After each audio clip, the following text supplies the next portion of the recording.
Shalom, selamat hari Minggu untuk kita semua. Apa kabar? Semoga Bapak Ibu tidak bosan melihat saya sudah hampir 5 minggu. Bapak lagi, kapan yang lain gitu ya. Tidak ya? Saudara, selamat datang bagi Bapak Ibu saudara yang baru pertama kali datang beribadah di tempat ini. Dan selamat beribadah bersama-sama. Kami sungguh sangat bersyukur menyambut saudara menjadi teman seperjalanan dalam mengikut Tuhan. Amin. Saudara, hari ini kita akan melanjutkan perenungan kita yang menjadi rangkaian perenungan kita dalam 5 minggu terakhir ini. Minggu lalu kita sudah belajar tentang kepercayaan supaya kita tidak jatuh dalam dosa. Hari ini kita bicara iman dalam praktikal kehidupannya. Mari kita membaca teks perenungan kita hari ini dari Matius pasal yang ke-17, ayat yang ke-14 sampai dengan ayat yang ke-21. Mari kita membaca berganti-gantian, responsoria. Saya akan membacakan ayat 14, Bapak Ibu membaca ayat yang ke-15, dan seterusnya sampai dengan ayat yang ke-21. Mari kita memulainya. Yesus menyembuhkan seorang anak muda yang sakit ayan. Ketika Yesus dan murid-muridnya kembali kepada orang banyak itu, datanglah seorang mendapatkan Yesus dan menyembah.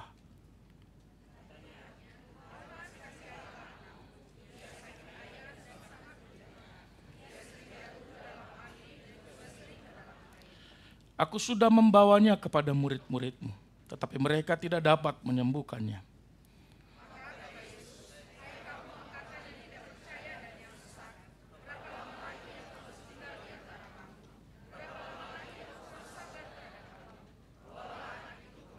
Dengan keras Yesus menegur dia.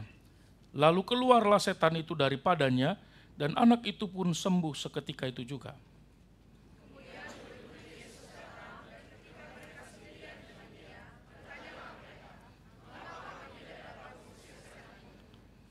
Ia berkata kepada mereka, "Karena kamu kurang percaya, sebab aku berkata kepadamu, sesungguhnya sekiranya kamu mempunyai iman sebesar biji sesawi saja, kamu dapat berkata kepada gunung ini, pindah dari tempat ini ke sana. Maka gunung ini akan pindah dan takkan ada yang mustahil bagimu."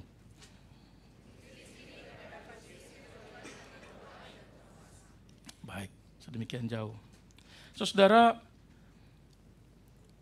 seorang beragama tidak serta-merta memiliki iman. Setuju ya? Seorang yang Kristen tidak serta-merta memiliki iman.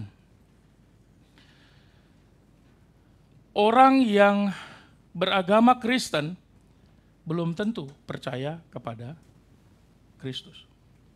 Itu sebab seringkali dalam Alkitab kita menyebut, kalau dalam Alkitab dalam Perjanjian Baru, makna Kristen itu berbeda dengan makna Kristen sekarang. Saudara, Kristen pada zaman Perjanjian Baru disebut Kristen itu sangat spesifik. Berbeda dengan sekarang, Kristen bicara tentang salah satu agama dari sekian banyak agama. Ketika orang pada masa Perjanjian Baru disebut Kristen, itu berarti tidak perlu diragukan imannya. Pasti dia pengikut Kristus yang sejati. Karena untuk menjadi disebut Kristen, itu butuh konsekuensi yang serius. Betul? Tapi kita justru mengaku Kristen supaya tidak mengalami konsekuensi yang serius. Terbalik. Nah, maka seorang beragama, saya mulai dengan statement ini, seorang yang beragama tidak serta-merta memiliki iman. Buktinya di mana, Pak? Coba kita perhatikan di pasal 13 ayat yang ke-58. Di sini dikatakan bahwa ada banyak ketidakpercayaan di antara mereka sehingga Injil bersaksi bahwa banyak di sana tidak dapat dilakukan mujizat. Kenapa? Karena ketidakpercayaan mereka. Pertanyaannya, siapa mereka yang disebut mereka itu? Bukankah mereka semua orang beragama? Bukankah mereka semua adalah orang yang mengaku menyembah Allah yang maha tinggi itu? Bukankah mereka orang Yahudi? Bukankah mereka orang yang paling setia kepada imannya sebagai seorang umat pilihan? Tapi Injil berkata, mujizat justru nggak banyak terjadi di antara orang yang beragama. Kenapa? Karena tidak percaya. Saudara, tapi jangan berhenti di sini. Tidak heran Yesus membatasi pekerjaannya. Jadi Yesus yang membatasi apa yang dikerjakannya karena ketidakpercayaan mereka. Saudara, kalau begitu dari statement awal ini gimana ya? Kita Kristen, bagaimana dengan kita? Adakah kita juga Kristen yang serius dengan kekristenan? Adakah kita juga Kristen yang beriman? Orang percaya yang beriman. Saudara, dengan kata lain begini, Tuhan tidak melakukan banyak mujizat di sana. Kenapa? Karena ketidakpercayaan mereka membatasi pengalaman mereka menikmati mujizat yang diberikan Tuhan kepada mereka. Ketidakpercayaan itu begitu powerfulnya sehingga seseorang yang mengaku beragama bisa menghabiskan waktu bertahun-tahun, berpuluh-puluh tahun. Hidup jalan di tempat. Pergumulan demi pergumulan di situ aja ngubeng. Kalau orang Jawa bilang ngubeng. Muter-muter, orang Batak bilang mordong-mordong. Kalau orang Jawa bilang mubeng. Kalau orang Malaysia bilang pusing-pusing. Putar-putar di situ aja. Saudara, dia tidak pernah bisa menyelesaikan apa yang sedang dihadapinya. Kenapa? Karena ketidakpercayaan mereka. Nah, Injil memberi kita contoh kisah tentang ketidakpercayaan ini di kalangan orang yang menjadi pengikut Kristus. Baik orang awam maupun murid Kristus. Mari kita lihat sama-sama. Kita berjumpa dalam Matius pasal 17 dengan seorang ayah yang sangat mengasihi anaknya. Dia membawa anaknya yang mengalami sakit. Dalam bahasa Yunani disebut dia mengalami penyakit gangguan mental sebenarnya. Tapi disebut di situ terjemahnya apa? Ayan. Ini penyakit bertutur sapa, ayan naon. Itu ayak, Pak, bukan ayan. Ayan itu kita tahu sering lebih dekat dengan epilepsi, bukan?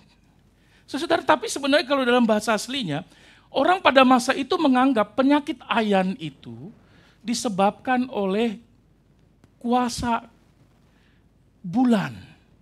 Maka sering disebut seleniazomai atau moonstruck, serangan dari bulan. Maka disebut, dari sanalah muncul istilah lunatic. Lunatic artinya gila, kan? Sebenarnya terjemahannya lebih tepat, secara mental tidak stabil, sakit, terganggu secara mental. Orang Jepang bilang hang. Kalau kita ketemu dengan orang seperti itu, atama dejavu. Mental tidak stabil, tapi bukan hanya itu saudara, fisiknya juga terganggu. Fisiknya juga sakit, jadi double penyakitnya. Internalnya sakit, eksternalnya fisiknya juga sakit. Jadi masalahnya adalah masalah mental dan fisik. Anak ini menderita sekali. Karena itu ayahnya perlu mengambil tindakan yang tidak biasa. Ayahnya adalah ayah yang sangat peduli kepada anaknya. Dari mana tahu, Pak? Buktinya dia bisa menjelaskan apa yang dihadapinya tiap-tiap hari. Karena di situ dikatakan kalimatnya, sangat menderita di ayat yang ke-15, ia sakit ayan, ia sering jatuh ke dalam api dan juga ke dalam air. Jadi ayahnya peduli kepada anaknya.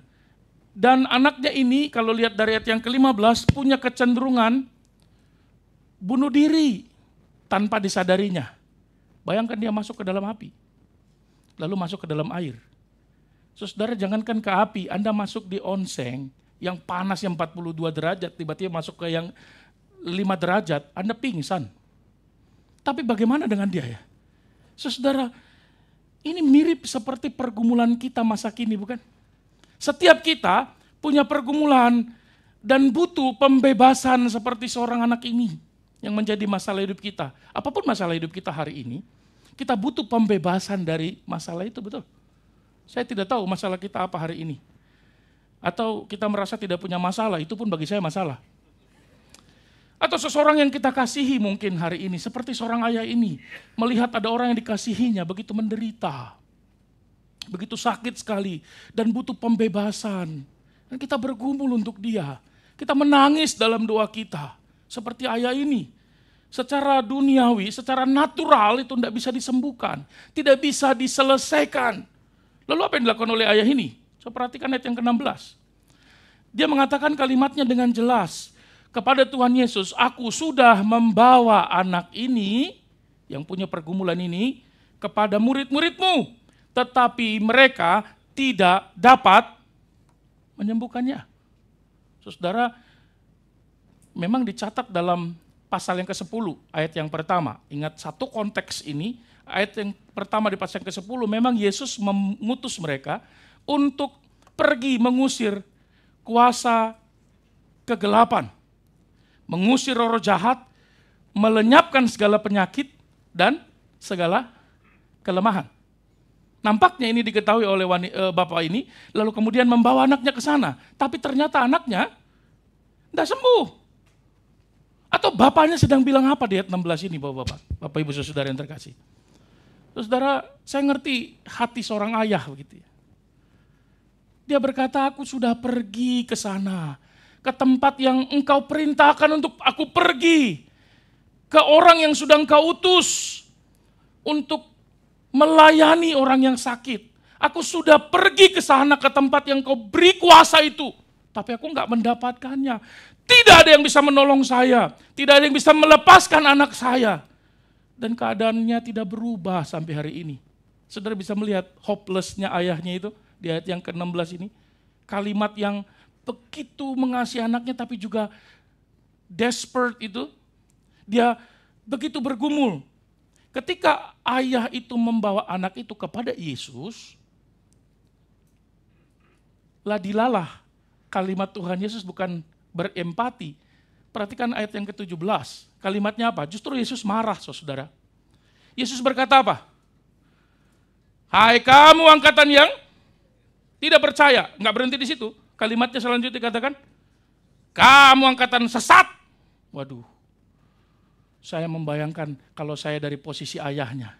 Datang dengan perasaan hopeless, sudah berjuang sekuat tenaga, menahan perasaan, terkuras air mata, bergumul bertahun-tahun melihat anaknya menderita. Ketika datang kepada Yesus, Yesus membentak dia dengan begitu keras dan berkata, sesat kamu. Saudara, kalau ada yang datang ke pendeta minta didoakan begitu, tiba-tiba pendeta menghardik dia dengan katakan, bertobat.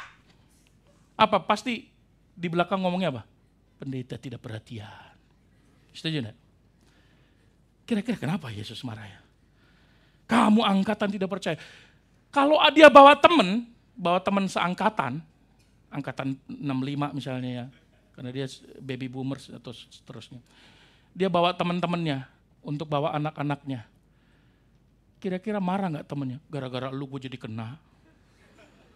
Karena bukan hanya dia yang disebut kan. Angkatan kamu dan seluruh generasimu tidak percaya, sesat.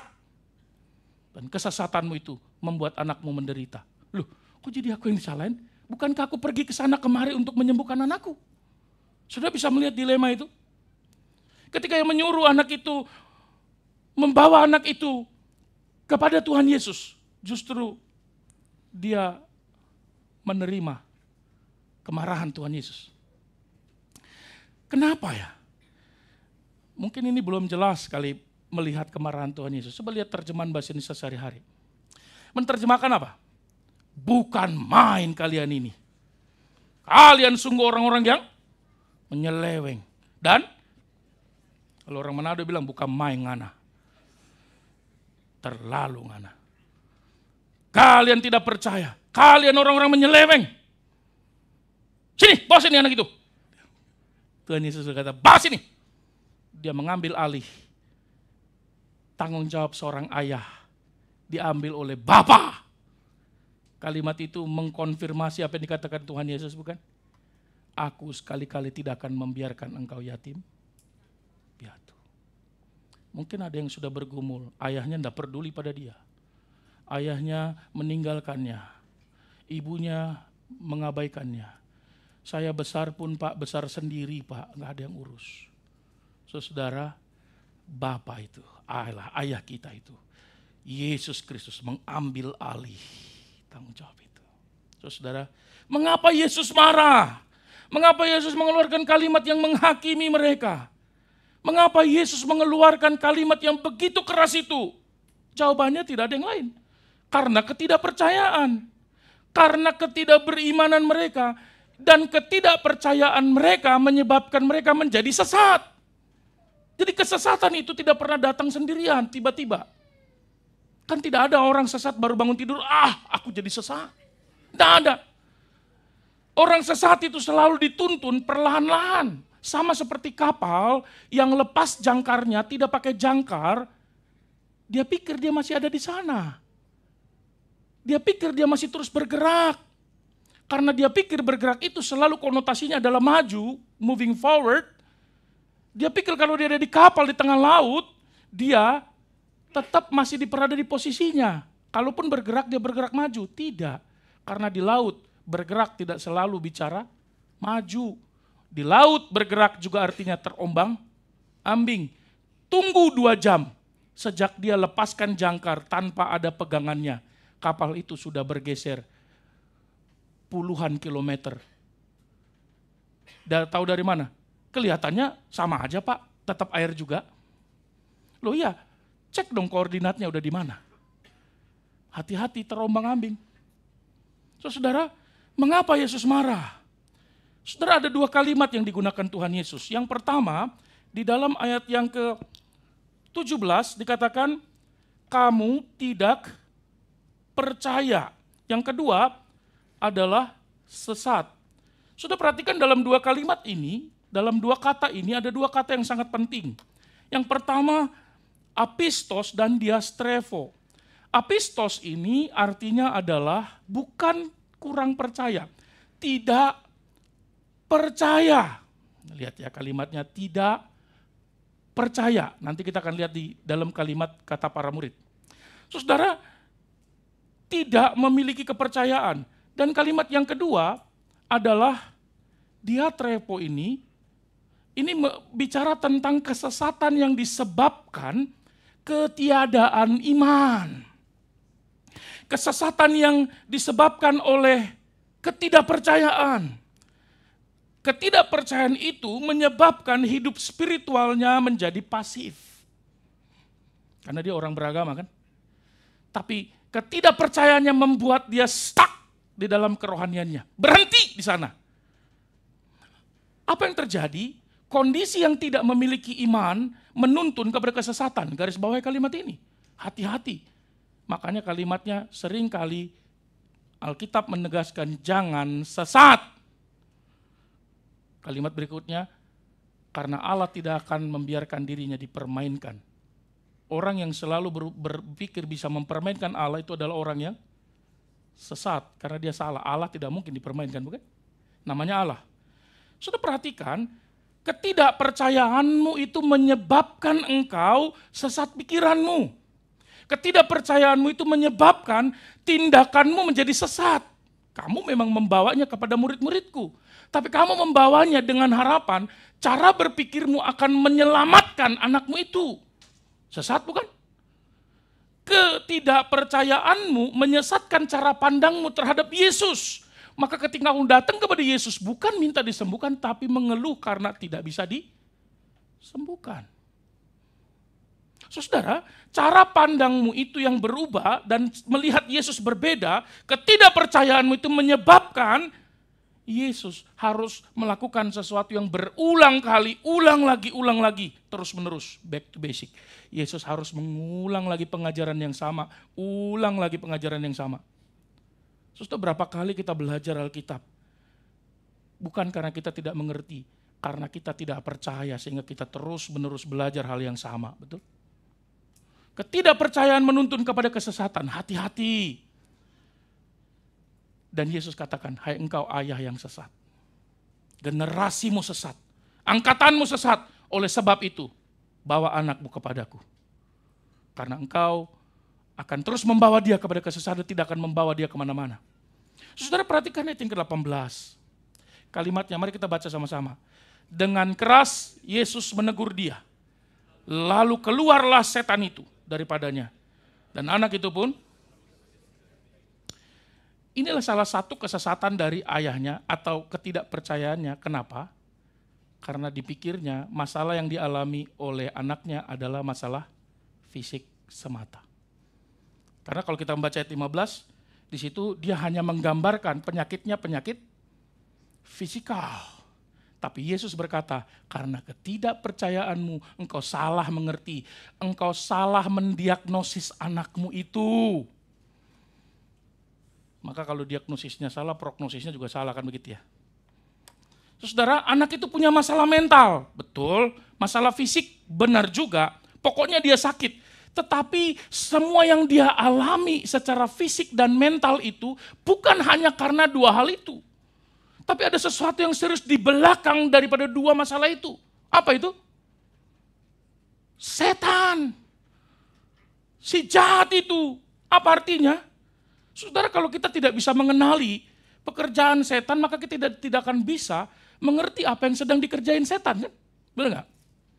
Oh, tapi Pak, kalau saya tahu nanti pekerjaan setan, bukankah saya sedang berteman sama setan? Enggak dong. Kita tidak perlu berteman dengan setan untuk mengetahui pekerjaan setan, betul? Kita perlu belajar dengan firman Allah, betul? Saudara, itu sama seperti kalau kita sakit gigi, karena gigi berlubang, kita tahu kenapa kok sakit gigi saya berlubang. Saya butuh nih itamidome, butuh penghilang rasa sakit. Saudara, itu tidak akan menyelesaikan masalah, bukan? Karena masalah yang utama bukan rasa sakit, tetapi gigi berlubang. Maka harusnya diapain? Cabut semua giginya, Pak. Yang berlubang saja dong. Saudara, maksud saya apa? Itulah sebabnya ayahnya ini berusaha terus menyelesaikan masalah fisik. Konseling kemana-mana. Karena masalahnya sebenarnya bukan ada di sana. Di balik masalah itu ada sesuatu yang serius, namanya setan. Saudara, tidak heran dia terus-menerus mengalami kesulitan kesana kemari, depresi, putus asa, terus meneteskan air mata. Saudara, setan bisa menyebabkan masalah, betul? Bahkan kadangkala kita yang menyebabkan masalah, setan kita salahin. Kita bikin masalah terus dia bilang apa? Setan kamu. Padahal kau yang bikin masalah. Saudara, setan bisa menyebabkan masalah dalam kehidupan seseorang, bahkan bisa menghancurkan keluarga. Tetapi, lihat yang Yesus lakukan. Dia menyelesaikan sumber masalahnya, akar permasalahannya. Bukan visualisasi masalahnya. Yang Yesus bereskan adalah spiritual yang tidak beres. Hati-hati, spiritual yang tidak beres bisa menyebabkan kita dikuasai oleh setan. Orang tua yang spiritual tidak beres, tidak mampu menganalisa apa yang tidak beres terjadi pada anaknya. Maka jangan harap bisa menuntun anak-anak menjadi beres kalau orang tua rohani tidak beres. Kemarin kita belajar dari Sacred Parenting. Gary Thomas berkata, mendidik dan membesarkan anak itu membutuhkan keahlian. Dan keahlian itu hanya dimiliki oleh Tuhan. Dan kita bukan Tuhan, betul? Itu sebab kita perlu memandang kepada Tuhan dan hidup di dalam Tuhan untuk membesarkan anak. Kalau tidak cinta Tuhan, omong kosong, mau bisa membawa anak kepada Tuhan. Setuju? Saudara, spiritual yang tidak beres menuntun kepada ketidakpercayaan. Masih ingat khotbah Kejadian pasal yang ketiga, 2 khotbah yang lalu. Ketidakberesan Bible study menyebabkan jatuh ke dalam dosa. Saudara, masalah mental, fisik, dan sakit lainnya itu fenomena loncat ke dalam api, loncat ke dalam air. Itu adalah gejala yang kelihatan dari secara kasat mata. Tapi ada sesuatu yang tidak kelihatan. Yesus selalu melihat apa yang tidak kelihatan. Sementara kita hanya fokus melihat apa yang kelihatan. Dan kita pikir yang kelihatan itulah satu-satunya yang kelihatan. Padahal dari yang kelihatan itu ada banyak yang tidak kelihatan. Mengerti maksud saya? Apaan sih, Pak? maksud saya, jika hidup spiritual kita tidak beres, kan nggak kelihatan ya. Benar nggak? Visualnya kelihatan. Ya visualnya macam-macam. Ya, hidup dalam dosa, hidup dalam melawan firman Allah dan seterusnya. Tetapi kita bisa melihat pokok masalah utamanya adalah ketidakberesan spiritual. Tapi berhenti di sini dulu. Perlu digarisbawahi bahwa tidak semua masalah yang muncul dalam hidup kita akibat masalah setan. Kita harus fair dong, walaupun iblis tidak fair. Kita harus objektif bahwa tidak semua setan yang bekerja di sana. Kadang-kadang kita juga lebih jahat dari dia. Lalu kita salahkan dia, kasihan juga dia. Tapi setan pasti selalu mendatangkan masalah cepat atau lambat. Tapi kalau nanti lampu di rumah Anda kelap-kelip, itu belum tentu setan. Bohlamnya memang harus ganti. Jangan tengking terus-terusan. Jangan kasih minyak urapan, nggak ada urusan. Anda kesetrum, saudara. Ya. Tapi setan dipastikan cepat atau lambat dia akan membuat kesulitan dan kehancuran bagi setiap orang.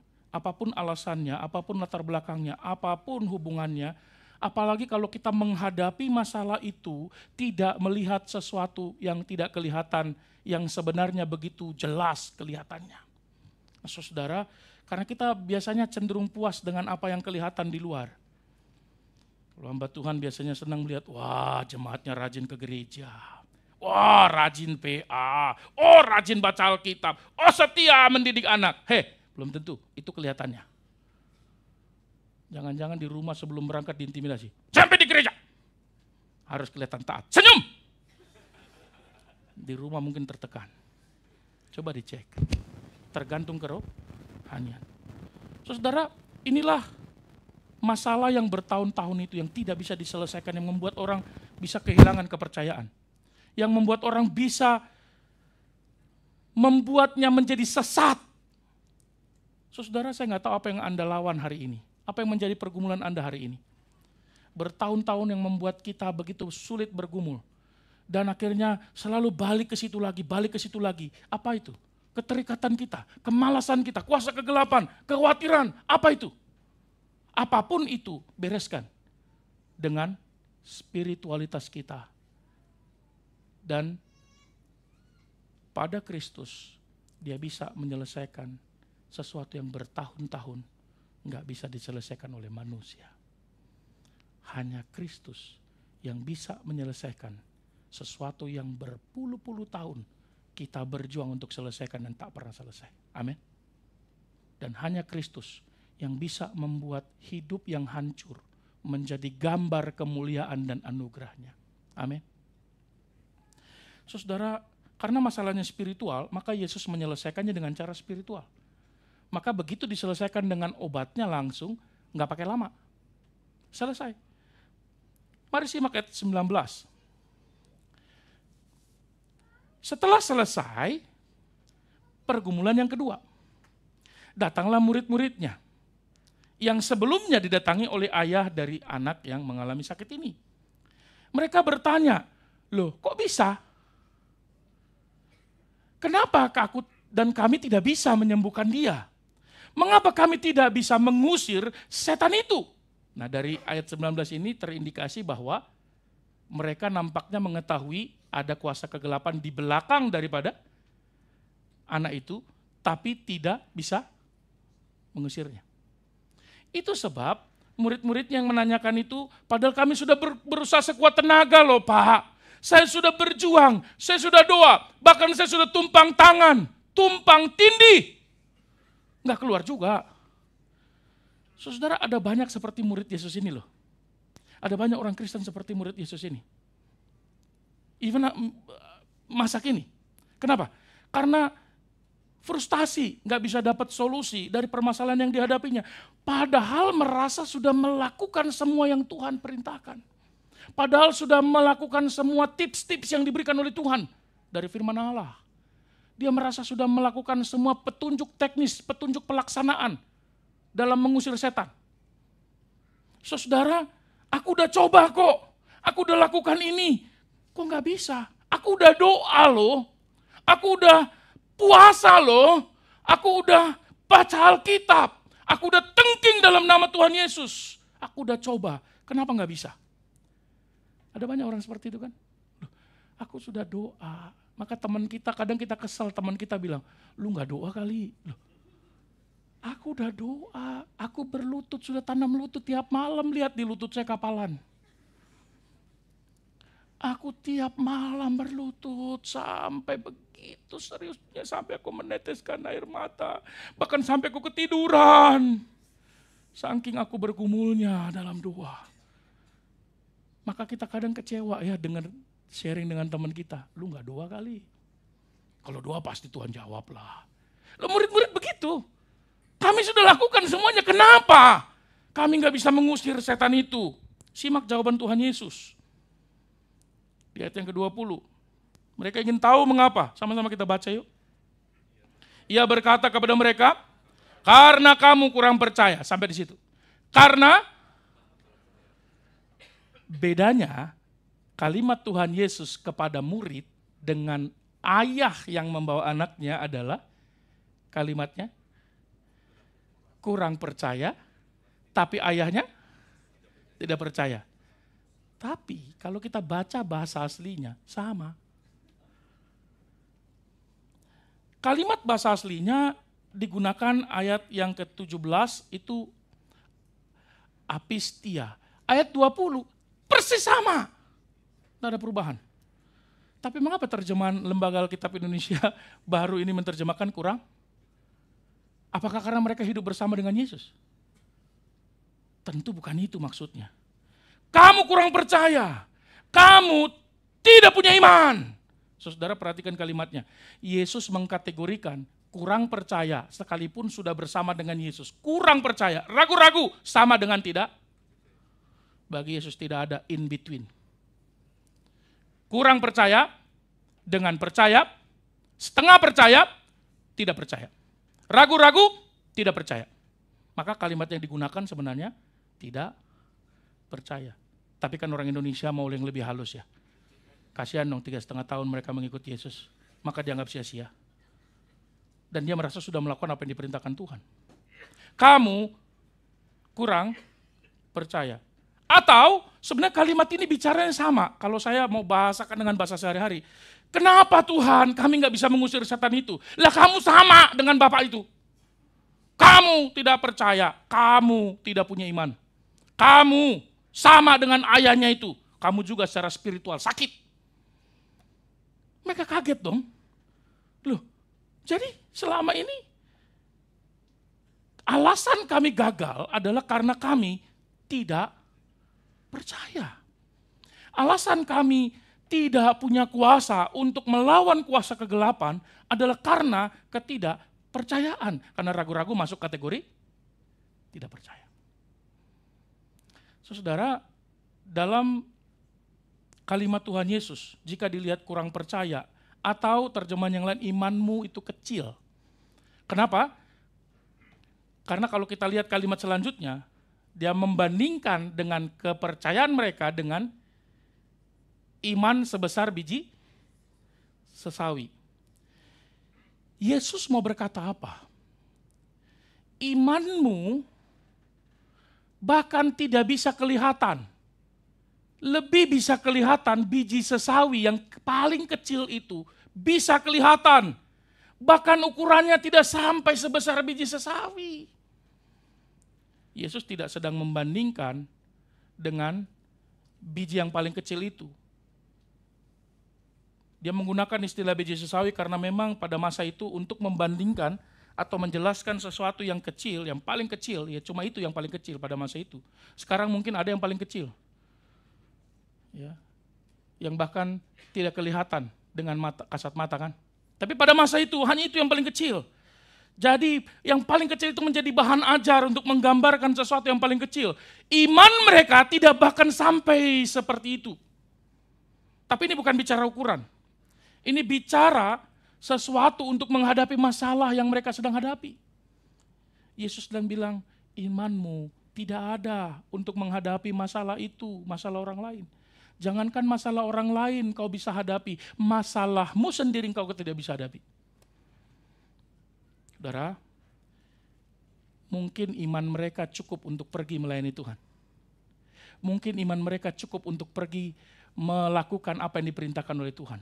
Mungkin iman kita hari ini cukup untuk pergi ke gereja. Mungkin iman kita hari ini cukup untuk hidup dalam religiositas, baca Alkitab, belajar sungguh-sungguh. Tapi iman yang engkau punya, kata Tuhan Yesus kepada para murid yang mengikut dia, yang belajar tiap hari, bangun melihat Yesus, tidur dengan Yesus, mendengar ajaran dari Tuhan Yesus. Imanmu dengan apa yang kau hadapi nggak matching. Karena bagi Tuhan Yesus itu tidak masuk kategori iman. Tuhan Yesus sampaikan kepada mereka, masalahmu dengan masalah Bapa itu exactly same. Dan mungkin masalah kita juga hari ini, kita bukan karena tidak percaya, kita bukan karena tidak Kristen, kita bukan karena tidak beragama, kita jadi orang Kristen, kita ada di gereja, kita mengklaim kita orang yang spiritual, tetapi kita mengalami apa yang dialami oleh orang yang di dalam Matius pasal 13, di ayat yang ke-58.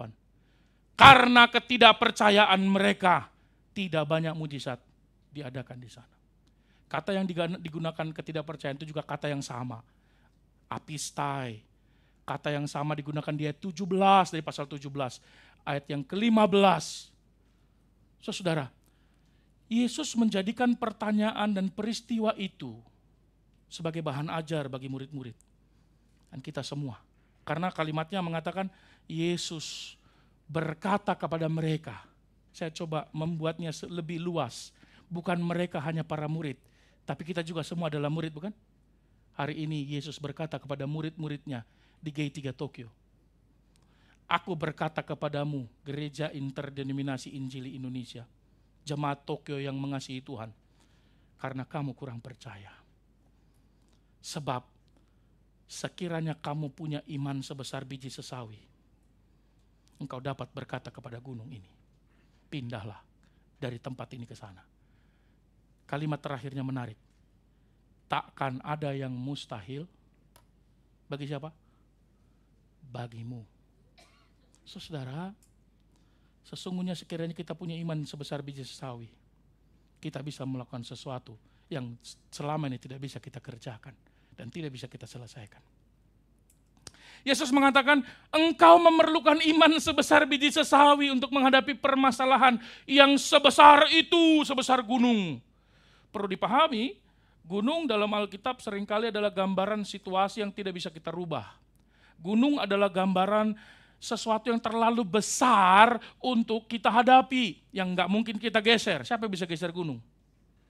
Setahu saya di Kalimantan Barat bukan menggeser gunung, menghabisi gunung itu orang Madura jago. Dia bakar batunya, habis. Setelah 10 tahun saya nggak pulang Kalimantan, saya lihat, mana gunungnya hilang. Dibakarin sama orang Madura karena batunya dijual. Saudara, menggeser gunung itu dalam Alkitab bicara tentang pergumulan yang besar, yang selama ini sulit ditaklukkan dan terus menerus kita berputar di sana. Masih ingat gunung yang dihadapi oleh Yosua? Yeriko. Setiap orang punya Yerikonya, tantangannya. Masih ingat gunung yang dihadapi oleh Daud? Goliat. Setiap orang punya raksasa yang perlu dihadapinya. Saudara, apapun usaha yang kita lakukan dan kerjakan mati-matian perlu dicek serius.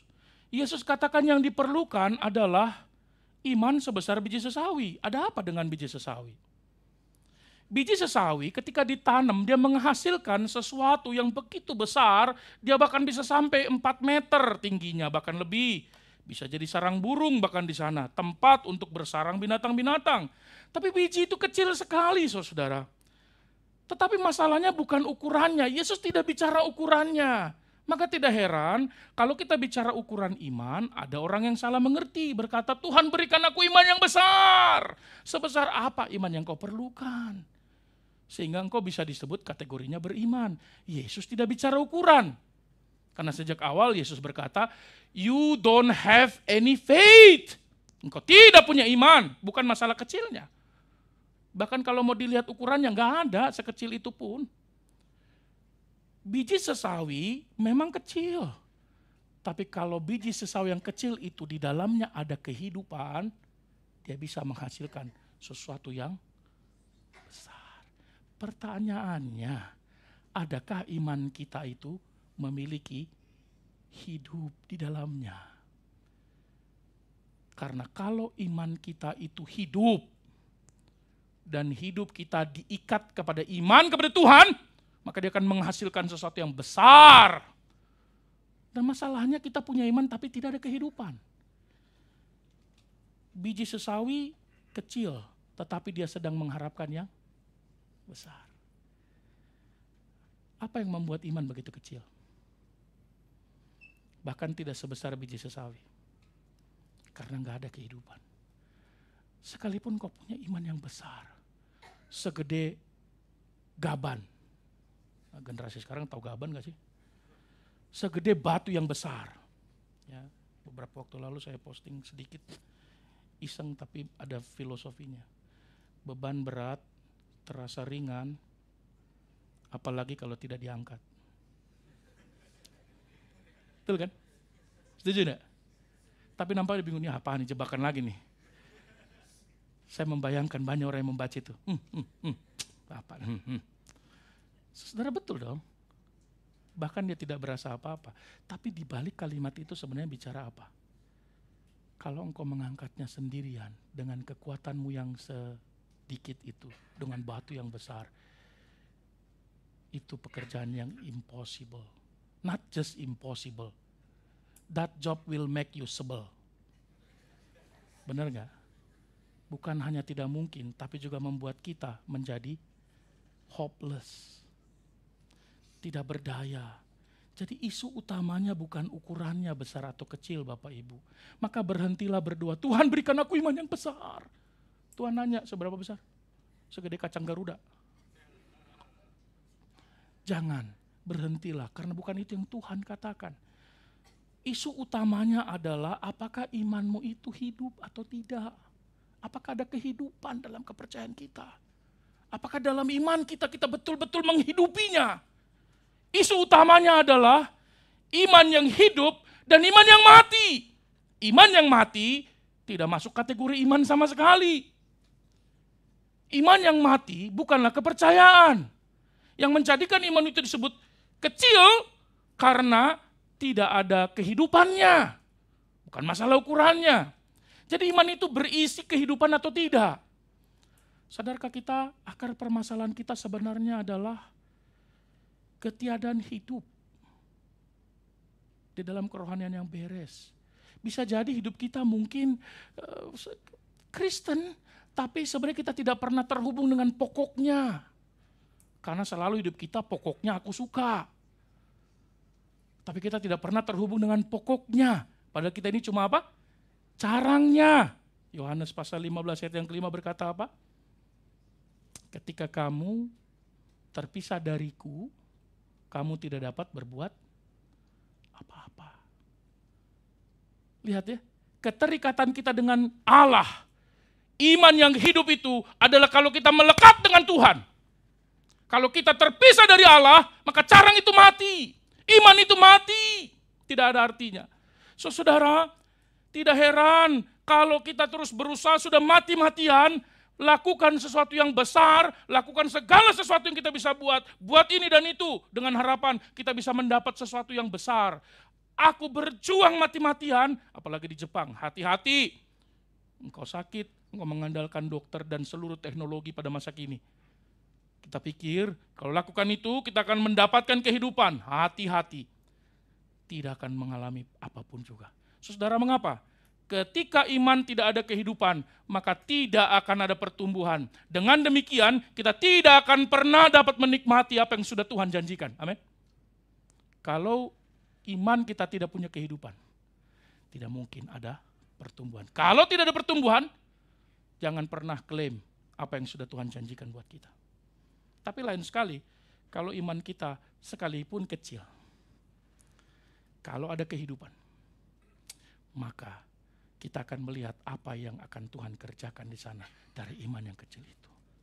Saudara, penting natur iman kita adalah kehidupan. Life. Karena Yesus berkata, aku datang untuk memberikan hidup. Dan aku memberinya dengan segala kelimpahannya. Itu kan janji Tuhan. Iman sebesar biji sesawi bisa memindahkan gunung. Yang benar. Apapun itu yang tidak bisa diperbaiki, yang tidak bisa disembuhkan, yang tidak bisa dilakukan, yang tidak bisa dirubah, yang tidak bisa dikerjakan bertahun-tahun, bisa dirubah. Asal kita punya iman yang hidup, the living faith itu. Bahasa Injil, bahasa Tuhan Yesus adalah gunungnya pindah. Walaupun ada kisah yang berkata gunungnya pindah, ada ya. Kalau saudara pergi ke Timur Tengah ada gereja itu ya, yang gara-gara gunung berpindah maka mereka boleh mendirikan gereja, itu gereja sampah kalau saya tidak salah namanya. Nah, nanti browsing di Wikipedia atau di Google ya, di Mbak Google. Jangan sekarang browsingnya, berarti Anda tidak dengar khotbah itu. Ya. Ayat 20 mengatakan, engkau dapat berkata, kalimatnya jelas sekali saudara, perhatikan kalimatnya. Yesus berkata, kalau engkau punya iman sebesar biji sesawi, perhatikan, kamu dapat. Loh lihat ya, kan bapaknya bilang, kami nggak bisa. Murid-murid bilang apa? Kami tidak bisa. Loh, kamu bisa kalau kamu punya iman yang hidup, sekalipun kecil. Kamu bisa apa? Kamu bisa berkata. Kamu bisa mengeluarkan perintah kepada masalahmu. Minggir! Minggir dia. Saudara, ketika sebuah tanaman benihnya ditanam, maka kalau dia ada kehidupan dalam benih itu, maka benih itu tidak akan bisa dihalangi oleh apapun. Tutup dengan semen, semen hancur. Tidak ada yang bisa menghalangi kehidupan, betul tidak? Coba, semennya, tanahnya di semen. Itu akar kemana-mana, ngancurin bangunan, betul tidak? Karena kalau ada kehidupan, kehidupan itu tidak bisa ditahan. Kehidupan itu tidak bisa dihentikan oleh apapun juga. Segala sesuatu akan ditembus oleh kehidupan, betul? Nah saudara, bukankah itu suatu hal yang supernatural yang diajarkan oleh Tuhan buat kita? Anda bisa mengatakan apapun kepada masalah pergumulan yang kau hadapi, minggir, maka dia akan minggir. Jangan menghalangi perjalanan rohaniku dengan Tuhan. Tapi itulah iman. Iman yang hidup, yang di dalamnya ada kehidupan. Tapi kalau iman hanya sekedar di mulut, hanya di otak, tidak sampai kepada kehendak, ingat minggu lalu, dia tidak akan menghasilkan apa-apa. Saudara, maksudnya apa ya? Jenis iman ini banyak kali sudah tidak dimiliki lagi oleh orang Kristen. Kenapa ya? Begini, iman yang hidup itu seperti apa, Pak? Iman yang hidup itu begini. Ketika dulu kita percaya, saya percaya, Anda percaya pada Tuhan. Hidup kita dalam keberdosaan, kita Kristen tapi kita nggak kenal Tuhan. Lalu kemudian saya percaya dengan iman. Saya mendengar kebenaran firman Tuhan, saya ngerti. Lalu saya berkata, iya Tuhan, aku setuju dengan firman-Mu. Aku berdosa. Lihat perasaanku mulai disentuh. Aku mulai nangis. Oh Tuhan, ternyata aku selama ini berdosa. Dan tangisan itu kemudian ku jadikan kehendak Tuhan, hari ini ampunilah aku. Aku bertobat kepadamu. Hari ini Tuhan, masuklah ke dalam hatiku, menjadi Tuhan dan Juru Selamatku. Hari ini Tuhan, aturlah hidupku, pimpinlah Tuhan. Pada hari itu kita dapat satu iman. Kita punya iman. Iman itu namanya iman yang menyelamatkan kita. Betul? Itu iman yang hidup. Betul? Iman yang membuat kita berpindah dari neraka ke surga hari itu. Ketika kita menerima Yesus. Iman itu membuat kita bisa memiliki hidup yang kekal. Kelak kita akan bersama dengan Dia di surga. Tapi sesudah itu, sesudah kita terima Tuhan Yesus, ada sukacita damai sejahtera, iman itu kita taruh di rumah, kita tidak jalani hidup dengan iman yang menyelamatkan kita itu. Kita pikir hidup kita sudah baik-baik saja karena kita sudah percaya. Tidak. Iman yang kita gunakan pada waktu kita diselamatkan pada saat itu, tidak kita praktekkan dalam kehidupan sehari-hari. Itulah masalahnya. Kita pikir sorga itu nanti baru kita dapat ketika kita sudah mati nanti. Iya betul, tapi sorga juga dijanjikan Tuhan bukan pada waktu itu, tapi pada waktu kita hidup di dunia. Maka salah satu cicipan sorgawi adalah ibadah kan. Pertemuan antara sorga dan bumi itu terjadi di mana? Di ibadah.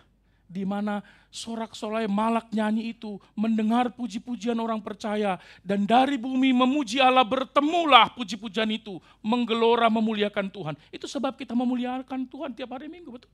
Tiap hari dan setiap kehidupan kita memuji Allah. Banyak orang Kristen menunggu ke surga baru dapat surga. Padahal kalau menerima Kristus membawa dia ke surga, hidup oleh iman yang menyelamatkan dia, yang membawa dia ke surga itu membawa dia di dalam kehidupan damai sejahtera tiap-tiap hari. Maka iman yang sama harusnya kita pakai tiap hari. Bukan hanya pada waktu terima Tuhan Yesus, betul? Maka iman yang sama harusnya kita praktekkan tiap-tiap hari. Percaya kepada Kristus, tiap hari aku pun percaya pada Kristus. Setiap kali ambil keputusan, Tuhan, iman yang sama ketika Engkau menyelamatkan aku, sekarang aku percaya kepadamu. Iman yang hidup, itulah iman yang hidup. Tapi banyak orang membedakan iman itu dari ketika dia percaya dengan kehidupan sehari-hari. Maka tidak heran Tuhan Yesus berkata di ayat yang ke-21, sama-sama kita baca. Jenis ini, banyak para ahli Alkitab mempercayai bahwa ayat ini adalah ayat tambahan. Dalam teks aslinya tidak ada. Itu sebab dibuat dalam kurung. Tentu ini jadi perdebatan serius di antara sarjana biblika. Tetapi yang paling penting kalau kita perhatikan, apapun itu, kalimat kata jenis ini, jenis yang mana? Apakah jenis ini yang dimaksud seorang yang kerasukan setan itu? One of the kind? Tokubetsu? Atau jenis iman murid-murid yang gak ada?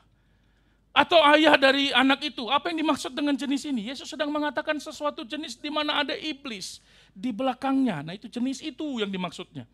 Ketika ada kuasa kegelapan di belakangnya, ini serius loh berarti. Jangan anggap remeh sesuatu yang ada di belakangnya kuasa kegelapan. Orang yang berusaha mengabaikan firman, itu iblis di belakangnya, betul gak? Tapi iblis sekarang kan tidak begitu cara mainnya, modus operandinya udah berubah. Loh dia lebih tua daripada kita kok. Sebelum manusia dicipta dia udah ada kan? Dia tahu kehidupan manusia. Hafal betul, dia punya catatannya. Dia punya database lengkap.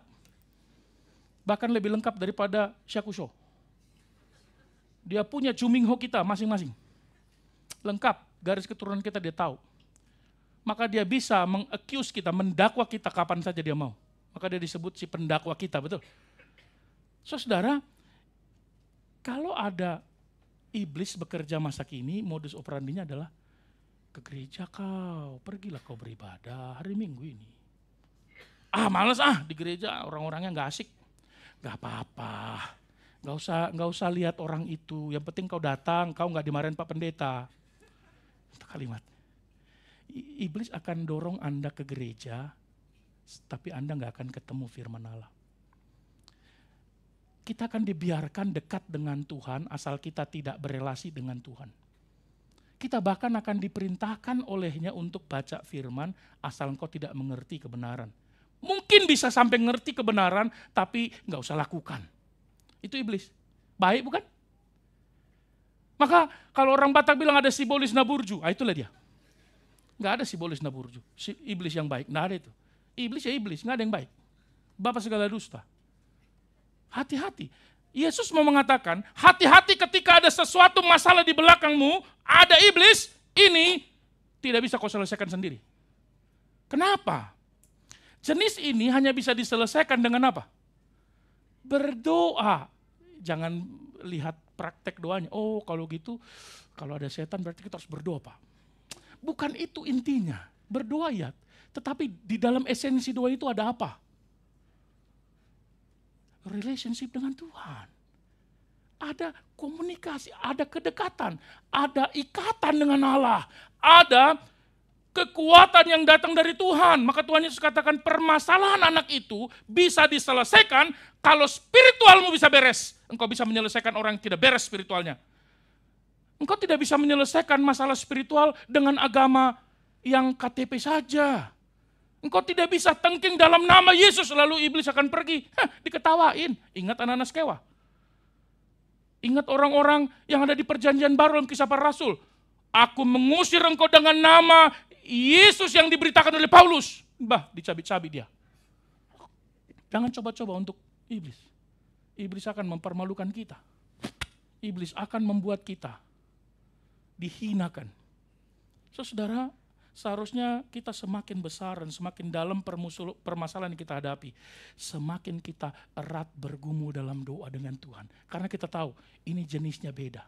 Maka kalau udah sampai dalam pergumulan tertentu, katakan, Tuhan, jenis ini gak bisa kami hadapi kalau tidak bersama dengan Engkau. Karena satu-satunya yang bisa mengalahkan iblis hanya Tuhan, dan dia menang. Dan kita bukan Tuhan. Hanya satu-satunya yang pernah mengalahkan kuasa kegelapan adalah Yesus Kristus. Dan kita bukan Yesus. Maka kita butuh dia. Maka kita perlu erat berelasi dengan dia. Kita butuh Allah. Amin. Jangan berjuang sendiri. Jangan biarkan hidupmu sendirian. Habis-habisan berjuang tidak akan menyelesaikan apapun dalam hidup kita. Tapi apakah hidup dengan Allah pasti akan selesai semua masalahnya? Saudara, selesai masalah atau tidak selesai, itu lihat dari sudut pandang siapa. Kita udah belajar bukan? Masalah yang kita hadapi seringkali adalah solusi dari seluruh masalah kita. Ingat kisah Hizkia. Maka sudut pandang Allah itu perlu kita lihat. Maka makin kita dalam mengenal pribadi itu, makin kita bisa menyelesaikan apa yang kita hadapi. Terakhir, coba kita lihat catatan Injil Markus. Yesus bertanya kepada ayah anak itu. Terjadi percakapan ini hanya dicatat oleh Markus. Matius tidak mencatatnya. Sudah berapa lama ia mengalami ini? Bapaknya bilang, sejak kecil.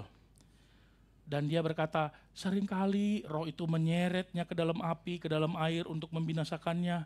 Sebab itu. Nah, ini kalimatnya.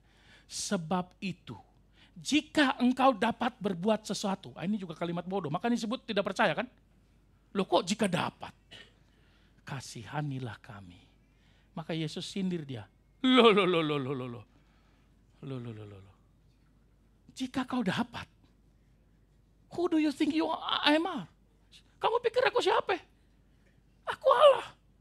Tidak ada yang mustahil. Tapi kalimatnya menarik. Kalau engkau dapat, Yesus katakan, tidak ada yang mustahil, bukan bagi dia. Dia tidak meninggikan ini, tapi tidak ada yang mustahil bagi orang percaya. You have to finish this, not me. Engkau harus menyelesaikan ini, tapi engkau tidak bisa sendirian. Apa kalimat bapaknya? Bapaknya langsung ngerti. I believe. Lihat ya, aku percaya Tuhan. Aku punya iman Tuhan. Tapi dia katakan, aku udah percaya. Tapi Tuhan, mungkin aku masih kurang percaya. Imanku belum ada kehidupannya. Tuhan, tolonglah supaya aku bisa serius percaya. Tolonglah supaya aku punya iman yang hidup, Tuhan.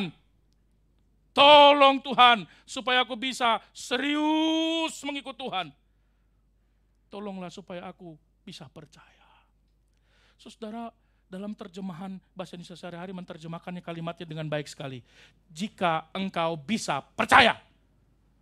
Wah, kalimatnya tajam bukan? Perhatikan ayat yang ke-24 ini. Aku percaya. Aku percaya. Lord, I believe. Tapi imanku kurang. Imanku kurang Tuhan, tolonglah supaya aku bisa dapat percaya. Tolonglah Tuhan supaya aku bisa serius percaya. Tolong Tuhan ketidakpercayaanku ini. Aku percaya tapi aku takut Tuhan. Rasa takutku menekan kepercayaanku. Aku percaya tapi aku gemetar Tuhan. Saudara, kita percayakah? Kita percayakah kepada Allah? Tapi kebesaran pergumulan itu, gunung itu membuat kita gemetar. Bisakah aku melewatinya? Maka dia berdoa, Tuhan, sebelum kau selesaikan anakku, selesaikan aku dulu. Selesaikan aku dulu. Bapaknya berkata, selesaikanlah aku dulu. Buatlah aku percaya. Dan tidak lagi gemetar kepada apa yang dihadapi oleh anakku. Dan apa kesimpulan kita hari ini? Dia datang kepada Tuhan Yesus dan berdoa. Memohon dalam doanya, Dan ketika dia memohon kepada Allah, Allah berkasih karunia kepadanya. Dan ia berdoa kiranya dia memiliki iman yang hidup. Saudara, hari ini komitmen kita apa? Mari kita hidup beriman. Beriman tidak sama dengan hidup beragama. Karena orang beragama belum tentu percaya dan beriman. Hiduplah dengan iman yang hidup. Milikilah iman yang hidup itu. Dan tetaplah di dalam Dia. Karena hanya Dialah Tuhan yang dapat mengalahkan kuasa kegelapan. Apapun masalah kita. Jadi sekalipun iman kita sekarang mungkin lemah. Hanya cukup membawa kita ke gereja tapi tidak pernah bisa selesaikan masalah kita. Mari kita berkata seperti Bapa itu berkata. Tuhan, tolonglah ketidakpercayaanku. Berikanlah iman yang hidup itu. Tuhan, berikanlah iman sebesar biji sesawi itu. Sehingga janji Tuhan yang Tuhan berikan kepada kita. Kalau kamu tinggal di dalam aku, dan firman-Ku tinggal dalam kamu, mintalah apa saja yang kamu kehendaki, kamu akan menerimanya. Mari kita bangkit berdiri.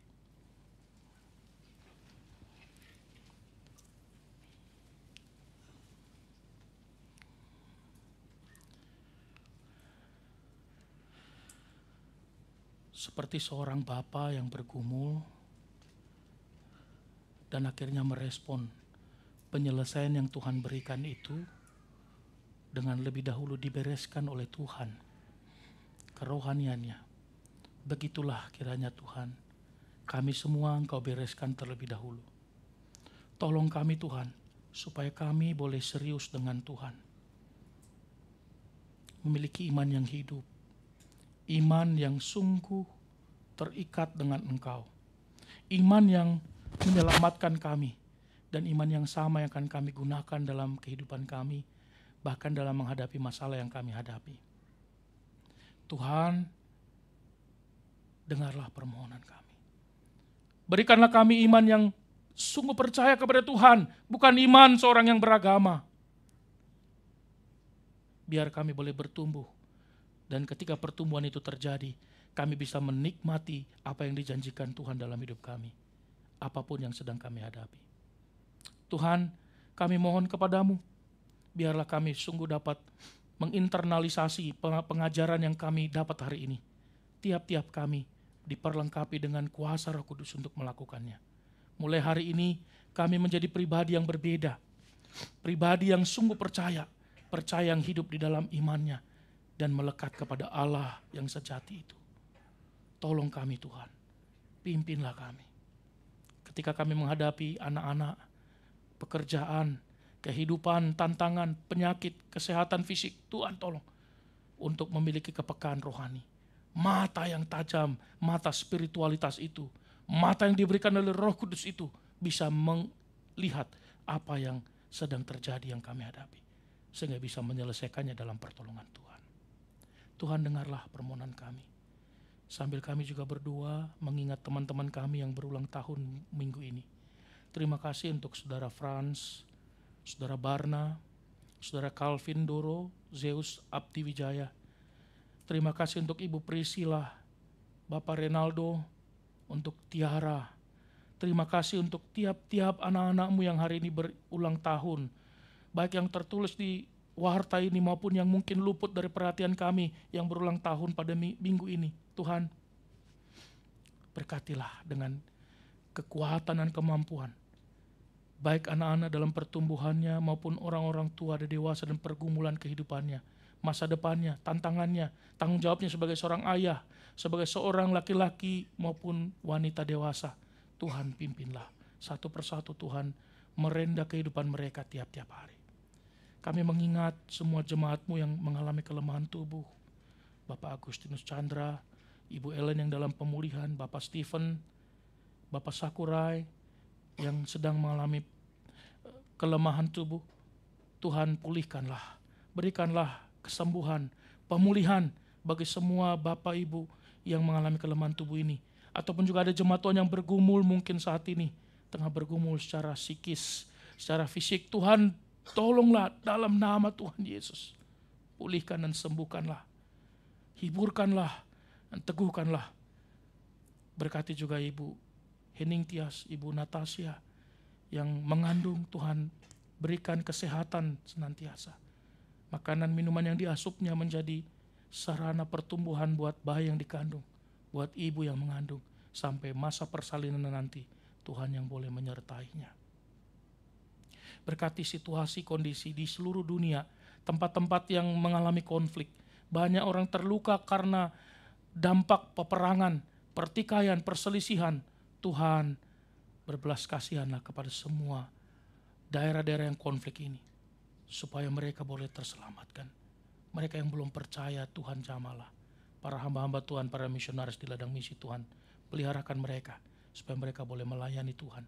Seluruh kegiatan gereja sepanjang 1 minggu ini dan 1 bulan ini, kami serahkan sepenuhnya ke dalam tangan-Mu.